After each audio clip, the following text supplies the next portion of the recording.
they learn to work with teenagers, and advise students in my office at Laurel School, an independent all-girls school that runs from a toddler program through grade 12, where I work as a consulting psychologist and direct the school's Center for Research on Girls. And as the proud mother of 2 daughters, I'm lucky enough to have girls at the heart of my personal life, too. Seeing girls through so many different lenses inspired me to appreciate that the work of becoming an adult sorted itself into meaningful categories. And I realized that we could use those categories, those strands, to measure how girls were coming along in their growth. The concept of developmental strands isn't new. It was first proposed in 1965 by Anna Freud, Sigmund's daughter and an esteemed psychoanalyst in her own right, as a way to organize the normal turmoil of childhood development. She pointed out that children advance on multiple fronts, from dependency to self-reliance, from play to work, from egocentricity to companionship, and noted that we can accurately assess a child's development in terms of maturation along these and other strands. Anna Freud was one of many thinkers to propose a framework for healthy psychological growth. In 1950, Erik Erikson articulated a developmental model spanning from infancy to old age, marked by existential challenges to be mastered at each step along the way. Modern psychologists maintain the tradition of studying development in terms of its component parts.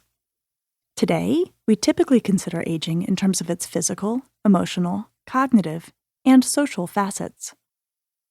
In other words, scholarly approaches to human growth broken down into discernible phases now constitute a rich theoretical tradition and a robust body of research. I stand on the shoulders of intellectual giants in proposing a concrete and comprehensive model of what, exactly, girls must accomplish to move through their teenage years successfully. Once I had this model in mind and found that it illuminated so much of what I observed, I introduced it to my graduate students to help them shed light on the complex adolescent cases that come their way. Normally developing teenagers can be impulsive and oppositional, and can even seem downright odd by adult standards. So these budding clinicians needed a framework for evaluating the mental health of teenagers seeking psychotherapy.